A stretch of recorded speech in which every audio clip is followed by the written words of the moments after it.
MedBix Webcast is a new kind of healthcare media channel to break the silo mentality and foster interdisciplinary thinking. Our mission is to fill that gap and to create a curiosity through different lenses, tapping the passion that guided the historical figures in medicine and bringing present-day groundbreaking research to the front lines. We interview physicians and leaders in the industry about present-day healthcare challenges on our live programming. Welcome to the MedBix webcast. Welcome to the MedBix webcast. This is Ramana Namaraju. This is going to be a little bit noisy today, but if it is noisy, go into the other room. let me let me say that I want to talk with you today about a couple of things. Um, American Medical Association President Dr. Jesse Andre in charge of that. Congratulations, wish him all the best. He's a great. He served in the Afghan army as a doctor, and then he is now president of the American Medical Association. Wish him all the best. I was listening to his interview on one of the doctors that AIs and the policies that he was articulating extremely well. About the AI and the relationship with the medicine. That's really how to watch and what to expect and how do you control those kind of things. That's very important. So I was on the other side of the coin is that um, healthcare. We are becoming Dr. Deepak Chopra is actually Dr. Deepak Chopra is a guru. Everybody thinks that, but he's more than a guru. He's a doctor. Actually, he's an endocrinologist, and actually what he was saying is we are as a humanity we're walking into the sleepwalking into extinction. The reason he says that the greed, the let me turn off this music off. The greed, the unkindness, not loving each other, it's a tribal nature of our nature is taking over our humanity. That is really sad part of the story now, and we need to really change that because healthcare, the technology was very useful, but if it becomes the technology platforms becoming a pyramid scheme, then it's a problem because it's funneling the money all the way to the top. That is most of the platforms are doing it. But anyway, so this is a thing that always, when we are in a humanities and crisis, woman comes to rescue. My friend is a good friend of mine, Dr. Rajita Bombakanti. She's a nurse and she's been a friend for me a long time. Uh, Let me bring her to the table. I don't know Shalini Gupta. I'm still waiting for her. Maybe it's too early. She, in India, they couldn't, understanding the time differences. I'm waiting. I mean, she may join with us in a few minutes. But I'll be talking with Rajita while trying to get Dr. Shalini Gupta from India. Let me bring Rajita. Welcome to the MedBakes. Thank you, Ramana. How are you? Good, good. Let me ask you. You are a nurse. You work in the ICU places, and then you're in a life coach. You did a lot of things. So tell me, what is your journey up to here? What is from the medicine involved in the medical aspect of it to all the way to be a life coach? What is that relationship?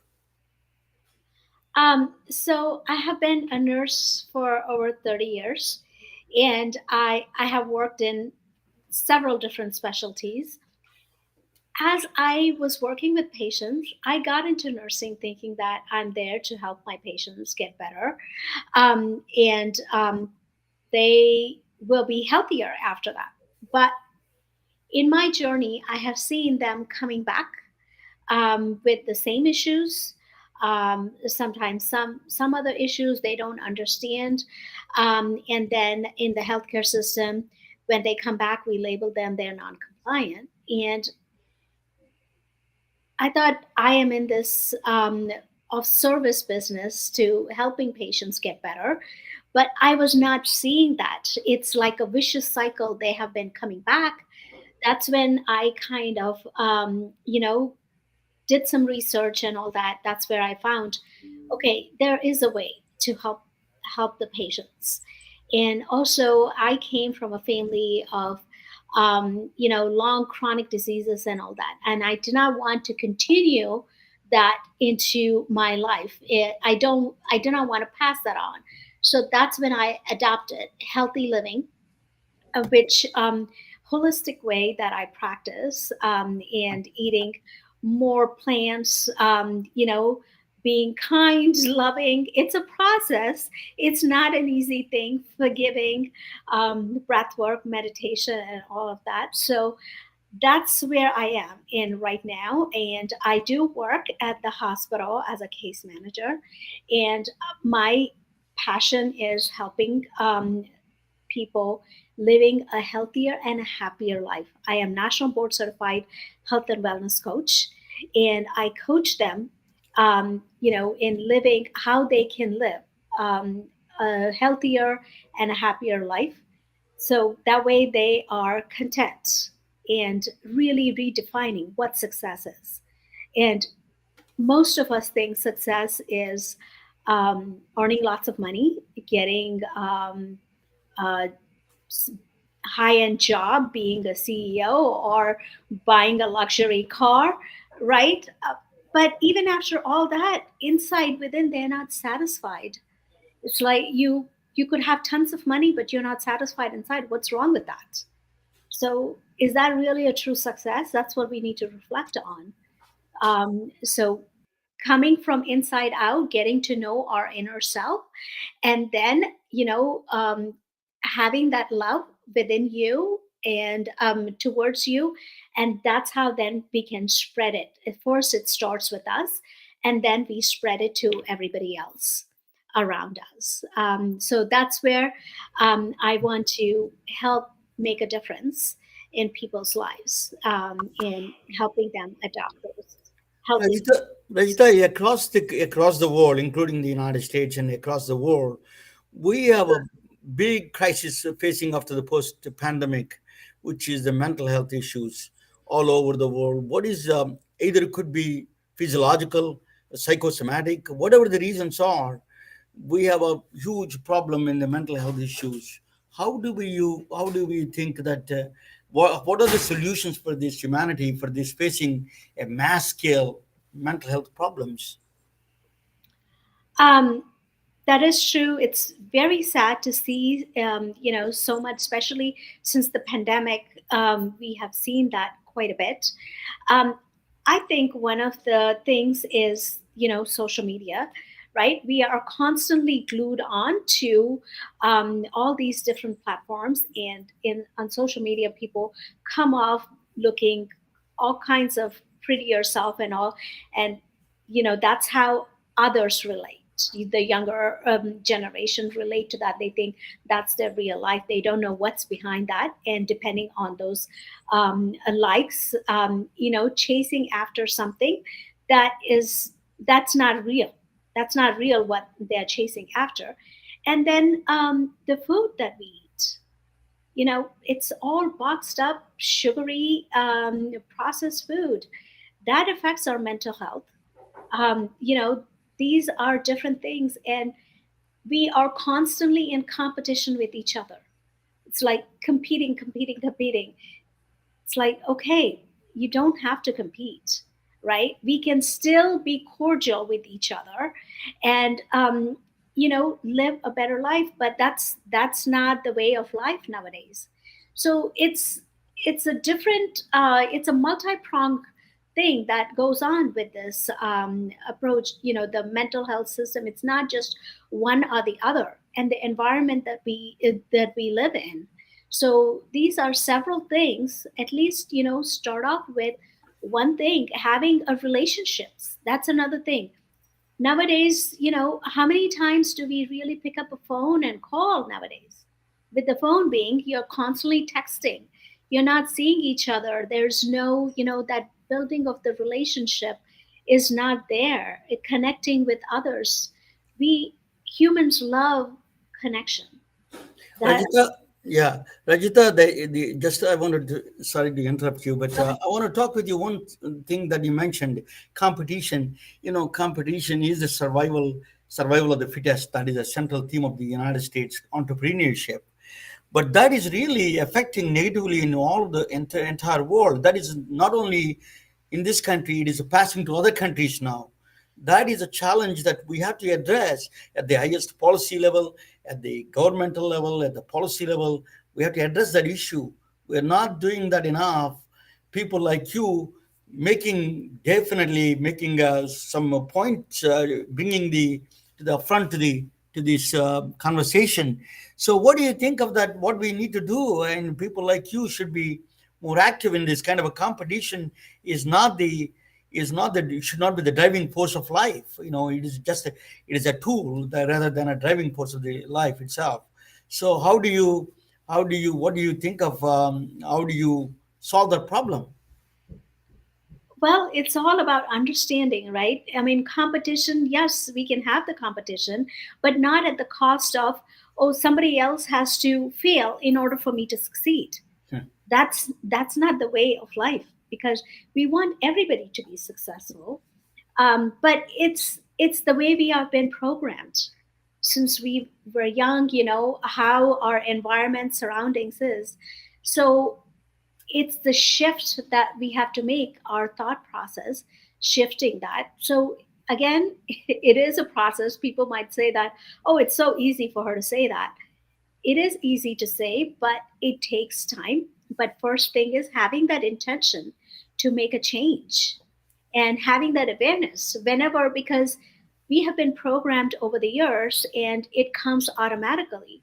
So when it comes, pausing, having that awareness and saying, how am I going to shift the next time around? So it all starts with, having that intention to be better, how you want to be, where you want to go in life. And then accordingly, each one step at a time, it's everything is not going to happen overnight. So slowly getting into that process about thinking and moving forward with it. But that's where I would start Yeah, first. individualism is a good some extent, but that is not the central theme. That's what we are having now. That is a really coming back. It's hunting us back. That is the one thing we have to society as a society. We need to reevaluate our priorities, as you said. Not only individual level. In my view, yes, people like you are really bringing these things into the front. Discussion to the front side, but the most important is at this policy level, at the systemic level, it has to change. But Rajita, what are the other things that one of the things you were talking about, the food, what are the food things that so expand on that one.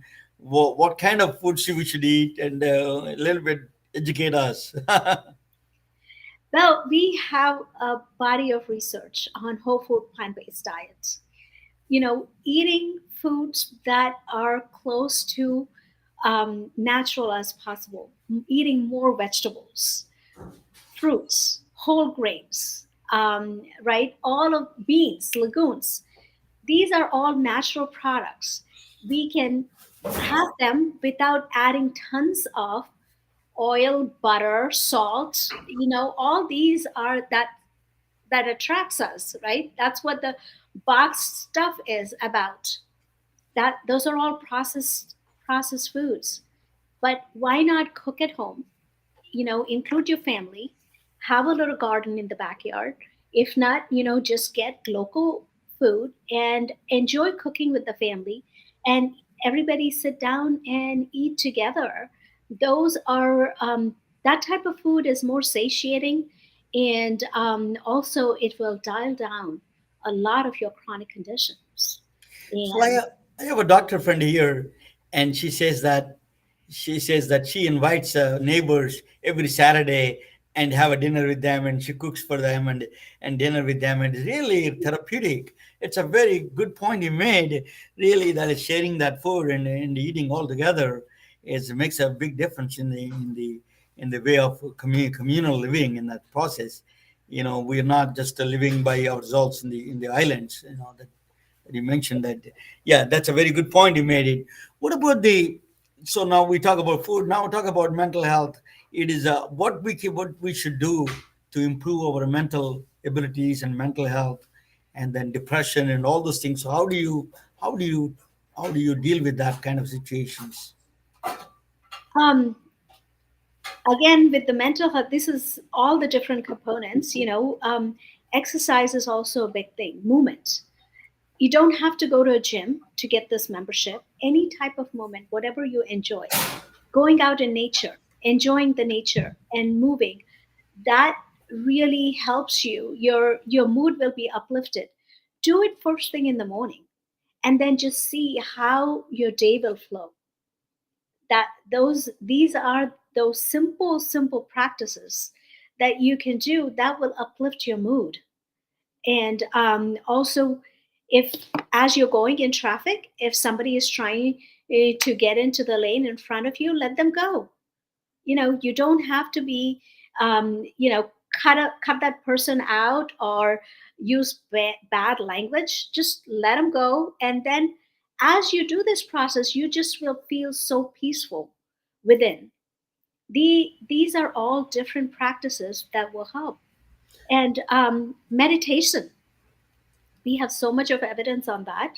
But depending on where you are in the state of that mental health, the stress, constant stress, our daily living is causing all these things, right? So just spending about 20 minutes in the morning and 20 minutes in the evening, and also throughout the day, pausing for an hour and reflecting where we are, to understand where we are, and using breath, which you have it and it's free and you can do it anytime. So these are the different practices that a person can do to improve their mental health, You reduce their stress, and get better sleep. you just talked about another thing is forgiveness. A little bit expand on that one a little bit, Rajita. um, this is something we hold on, right? When somebody does something, we say, okay, they did something wrong to me, or they did that intentionally. You don't know whether they did that or not, but we have all these perceptions, whether it's real or not. We perceive these things, and then our brain also cannot tell the difference. Whatever we are saying, that's what is happening within. And when you're holding on to things, let's say somebody does something, and let's say you said something to me, Ramana, and then I say, okay, he said this. I'm constantly thinking, you said it, you walked away, you were fine, but it's going on in my head. So who is hurting from this? Am I hurting, or are you hurting? Because I have this recording playing in my head constantly. So it is best for us to just forgive and move on. It is a process again, it's not as easy, but starting with that step, okay, that's how that person is. They reacted. That's okay. I accept them the way they are. And keep moving on, because if you hold on to it, it only hurts you and not the other person. Yeah, absolutely. That is the one thing we all need to learn. We are consumed by these negative thoughts, um, and jealousy, that, the revenge, all these things. We are really, humanity is going in the wrong direction, in my view. Not only just, I see everywhere this competition and greed. And these are all, we need a lot of life coaches. What the life coaches? So we need a lot of life coaches like you, a lot more. So tell me what the life coaches do. So I'm a health coach, right? So as a health coach, I am a partner, and helping them making their lifestyle changes. It's a slow process, one small step at a time.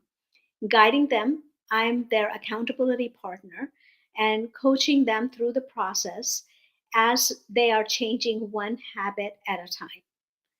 So it's a process. Usually it takes about 6 months or so by the time you because each habit, because we have been engraved in those habits for so long, right? so that we are not going to reverse back, because this is a lifestyle change we are making. This is not a short term. We are going to be living this way for the rest of our life. So I am their advocate, coach, accountability partner, guiding them through, and the clients are the ones are making their goals, what their goals are going to be, and empowering them to make those changes by using motivational interviewing. So that you went through to become a life coach. You went through a journey from a nurse, being a nurse, and then being taking care of the patients, and then become a life coach. That journey is a long journey. It is a tough one, but I tell you that I'm going to present a topic on a woman who went through real journey, that are really tough times on the 1800s, in the late 1800s. I'm going to present that topic, and you and me are going to watch together. And then after that, you can jump in any time with that with this one. I don't know, Dr. Shalini Gupta didn't show up, so yeah, very sometimes happens to us. That I'm going to bring a this. Let me see. This is a way. Just a minute. Yeah, yeah. Let me do this.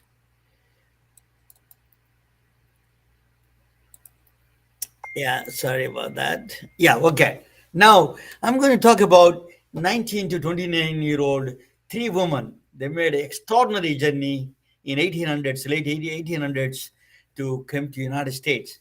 That is a picture was taken in 1885 in Dean's reception in Women's College of Pennsylvania in Philadelphia. That is a picture taken in 1885. So they're all serious looking, not smiling, because those days you have to freeze for a long time. You cannot move anything. You cannot move any parts, body parts or face even. So that's why they look serious. But they're all extraordinary women. They made an enormous journey from other countries. I'll tell you about that, each one of them. In the 1885, I wanted to give you the background. What is a life in the United States in 1885, and see how the woman came to what kind of a situations came here. The Statue of Liberty just arrived to New York City. AT&T was incorporated at the time, 1885. That's the year 1885. That's the time these people came in together here. So in America, I'm explaining you the American life in 1885.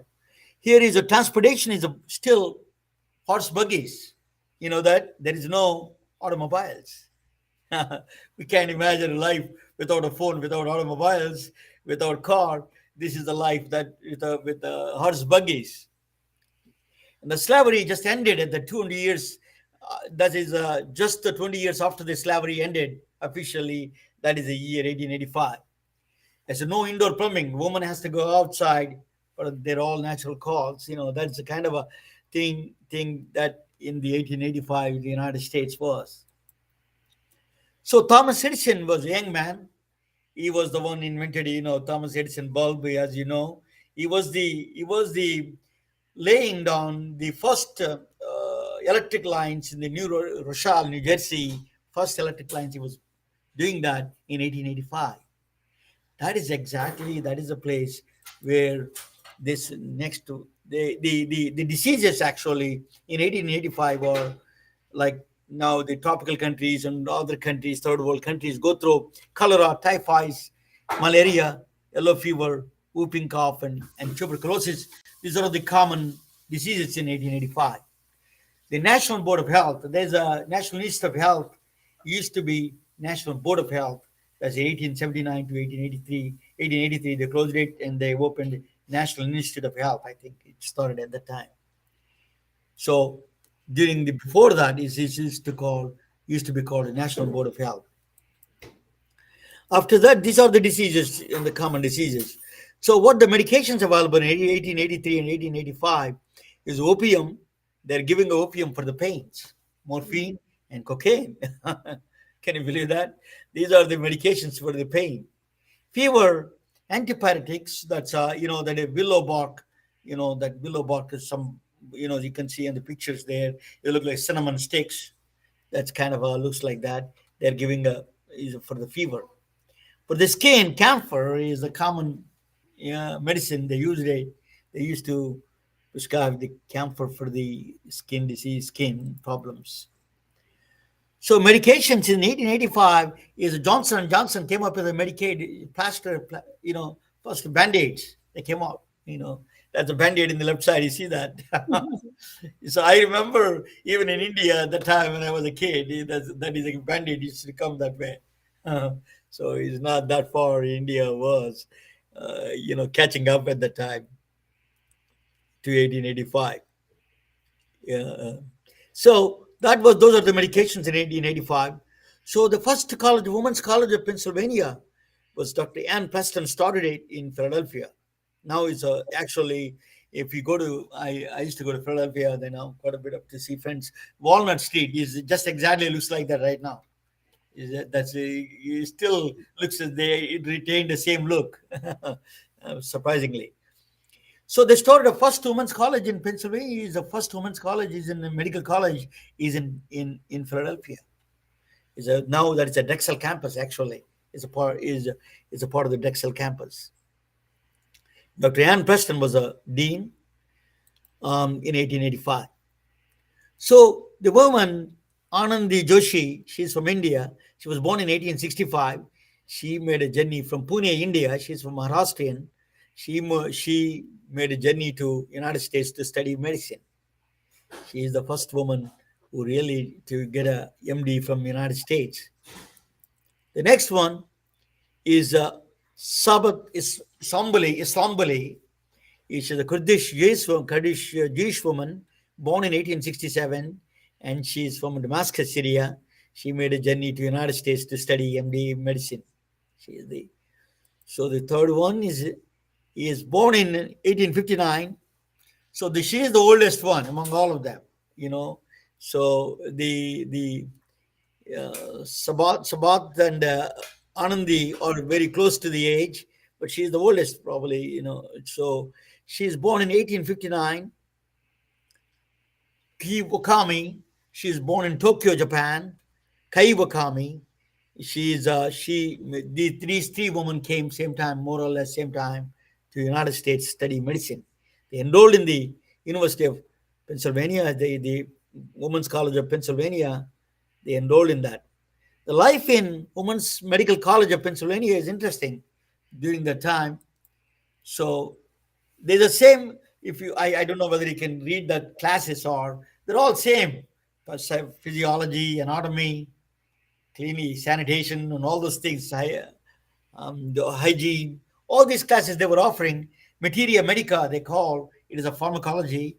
They were offering those kind of things. So it's more advanced, but the classes are basically fundamentally remain same. So in the 1885. So that is the coursework. Actually, the periods they used to go. I used to have a same schedule in India to go to the periods, for my classes.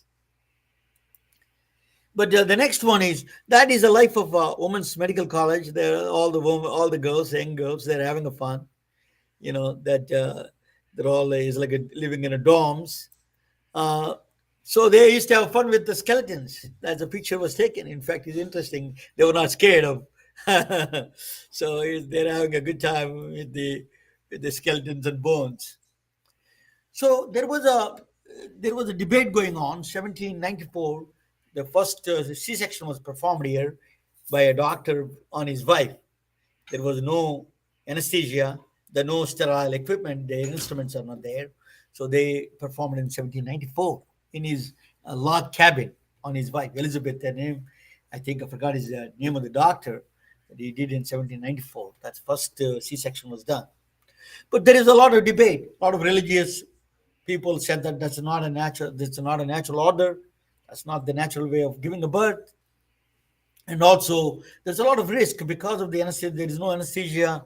There's no sterile instrumentation. Understood that the sterilization part of it. So there is a lot of women are dying. A lot of them, and the infant mortality and the maternal mortality is very high, even in the C-section.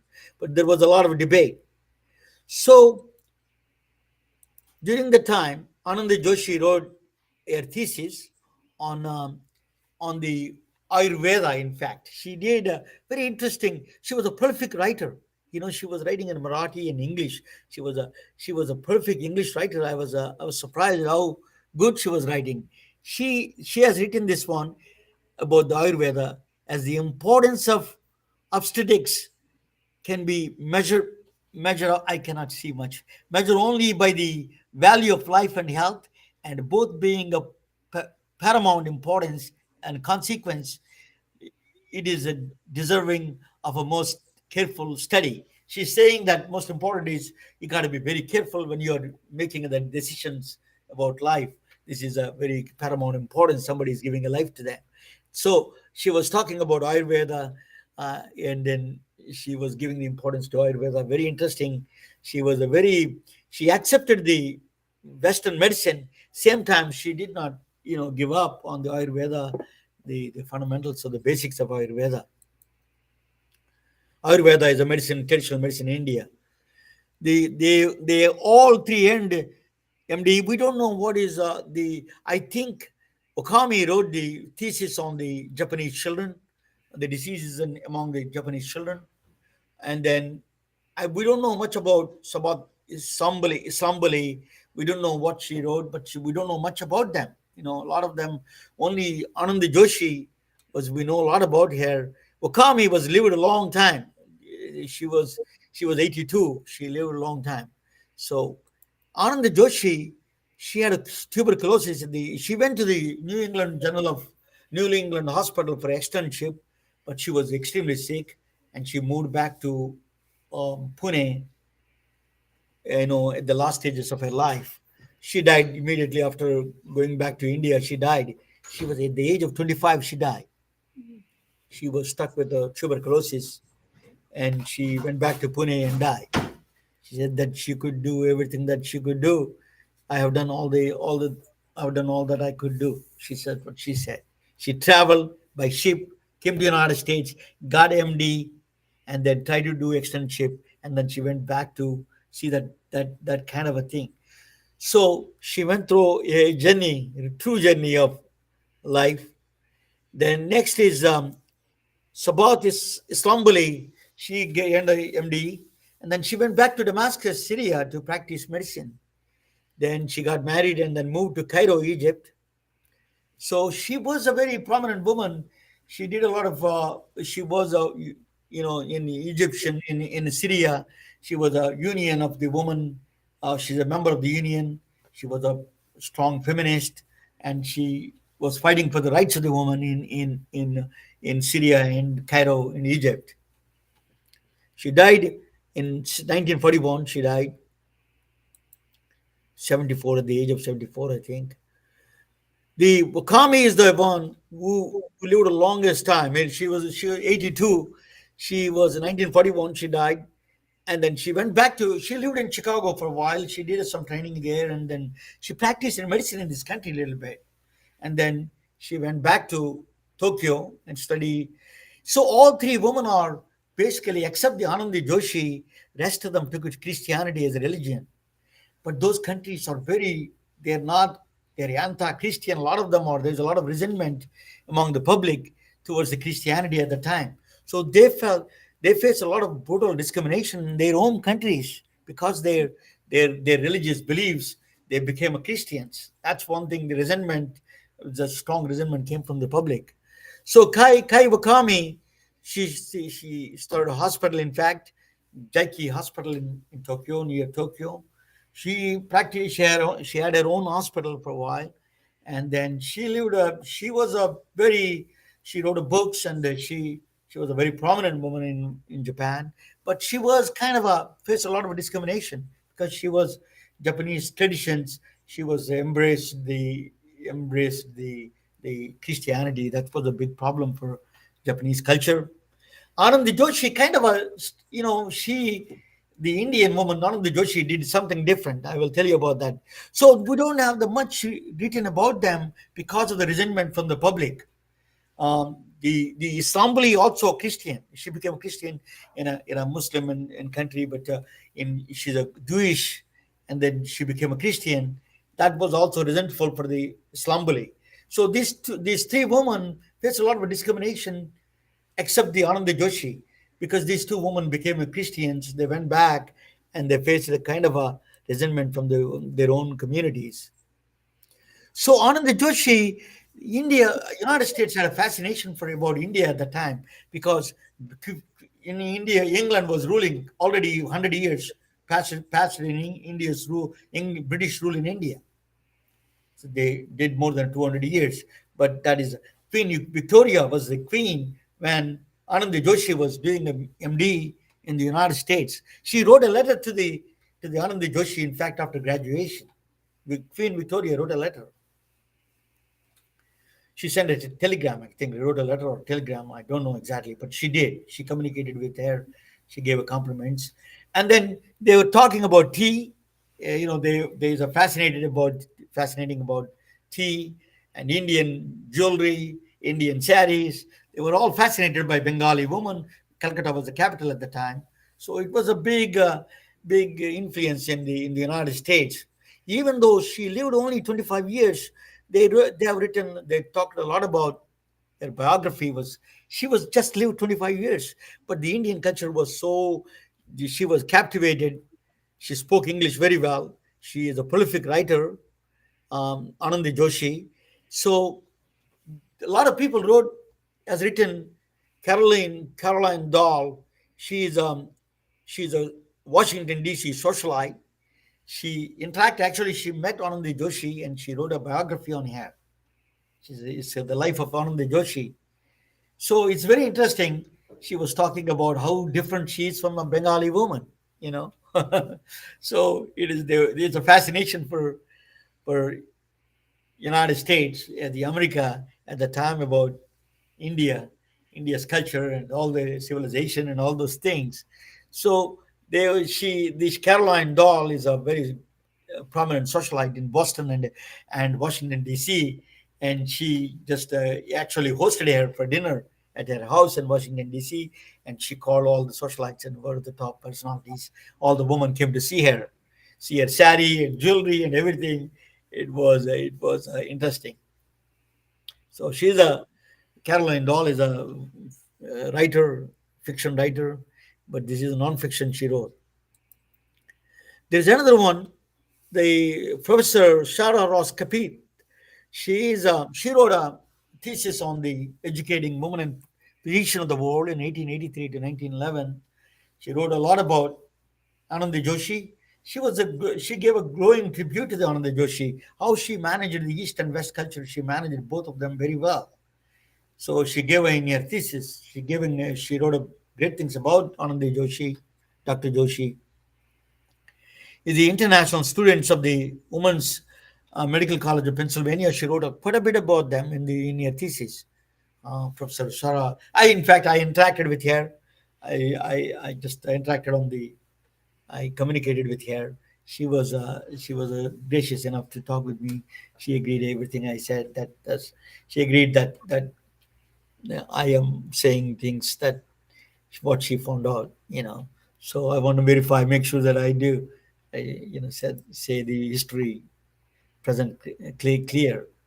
So to be to all women, these are all they face extraordinary discrimination in the adopted country and the home country back. Particularly the home country, they faced more discrimination because the Anandi Joshi did not face that much, but she did not live long enough.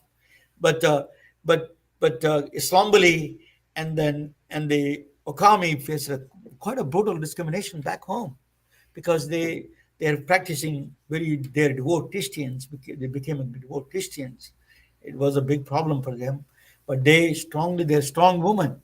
They made a journey and they made an impact in the women of medicine around the world, and the people like her, we need them. Dr. Joshi, I have a daily wear for medicine. We designed the clothes and bags. If you want to buy from there, you can go to daily wear for medicine, available on Amazon. But we need the greatest thing about Mother Teresa effect. Also, I did that on the Teresa effect is basically. I'm going to talk about Mother Teresa one day about on my program. But she's actually, she studied medicine a little bit, not a medical degree, but she did a medical courses. Mother Teresa, So these are all women went through extraordinary journeys. But most importantly, these three women who got MDs from the United States, they're doctors, and they went through extraordinary troubles to become doctors. Now, that woman, we need, when the humanity is in crisis, we need a woman. That's why I have a great respect for them, and Rajita is one of them, definitely. Rajita, Thank welcome back. So, thank did you hear that story a little bit? What do you think of it? Yes, that's amazing. Those three women did a marvelous job, especially back then. Women going to college, studying, and doing it. It it takes a lot. That they had a lot within him. They were very determined to do it, and they did it. It's back then it wasn't that easy, and they are huge role models. My father was a practicing physician in a small village. He's a doctor and he is a teacher in the same town. He is doing everything. There was no woman doctors at all. There is not even in that area, 10-mile radius, there is no woman doctors. So men are the only one taking care of them. Midwives are the only one they're doing something for the woman. So we're all, my brothers and me, we're all born in the homes. In fact, it is the it is we needed people like you. We need a more women to be doctors and the nurses. That we need them. Tell me about a little bit about your journey. Let me bring you back. So, what do you do now? What is your present day? What you're trying to do now? What kind of a life coach you're offering now? Classes or training? What are you doing nowadays? As I was saying, I do work at the hospital too, but my goal is I'm a health coach, not a life coach. So I I help people in helping them in changing their habits. So I do online coaching. It's all virtual, and it's 8-week coaching classes. After that, I am with them, holding them, so that as they are making their transition, because it's not always a perfect line, right? Life is all about ups and downs. How do you handle things when you have obstacles that come, and how can you bounce back, get back into track where you were? So that is my goal, to try to touch as many lives as possible in helping them, transforming their lives, in living a healthier and a happy life. And during that process, as I am coaching them, I that's also helping me through my journey. And everything that I coach and talk to my clients, it's all evidence based, and I practice that on myself first, and then I coach others, and helping them in leading, making a lifestyle change. You're muted. Yeah, we need lifestyle changes. Definitely, everybody needs nowadays. With all the, in the from technology is taking over our lives. We need to understand how we can adopt it. How do you take care of them? That's one of the Dr. J.C. Hunfield is talking about, how we can handle the technology. How should they have the responsibility, as American Medical Association has a responsibility. What is this technology is doing for mental health? It's good or bad or too excessive? They need to clearly define he was a very articulate about that. So people are rushing to there are a lot of benefits to technology, no question about that. Mhm. We That's why I could able to talk with you now, because of technology. But excessive food is bad to the health. Excessive technology is bad to health. Excessive food is bad to the physical health. Excessive technology is good, probably bad to the mental health. So we all, can you give us some simple techniques that we can do at home, then relax ourselves and then really be positive outlook on the life? Um, I would say just start off every morning just sitting in silence by yourself. And yes, thoughts will come, but just don't entertain those thoughts. Let them flow, and just sit in silence. And as you do that, be consistent. Whatever you do, just be consistent with it. And the more consistent you are, you will slowly start getting to know your inner self. And other simple thing is just going out in nature, enjoying, the nature, smell the flowers and the trees, get that sun soaking into you. All of that will really improve your mental health. Just start off with one thing. Whatever, I gave two options. Which one are you going to start off with starting tomorrow morning? Yeah, that is a very good lesson for all of us, including me. So thank you so much, Rajita. It's a wonderful talking with you. It's always wonderful talking with you, and it's a great lesson for all of us. We need a woman that giving a positive input for all of us. Thank you so much. We had a. I don't. This is a. You're always a great co-host for me. In case somebody is missing a guest, and you're always welcome here. Thank you so much, Rajita. You're very welcome. It was my honor here. Thank you for having me over Yes. today. Good night, all of We are retelling their stories through our patented designs that can be worn on scrubs, t-shirts, printed on conference bags, and endless other promotional materials. Daily Wear for Medicine is the first ever of its kind to create curiosity in medicine through visual art. We at MedBricks are celebrating unsung heroes of the past who made enormous contributions to the field of medicine through our unique campaign called Daily Wear for Medicine. You can wear it, carry it, and give it.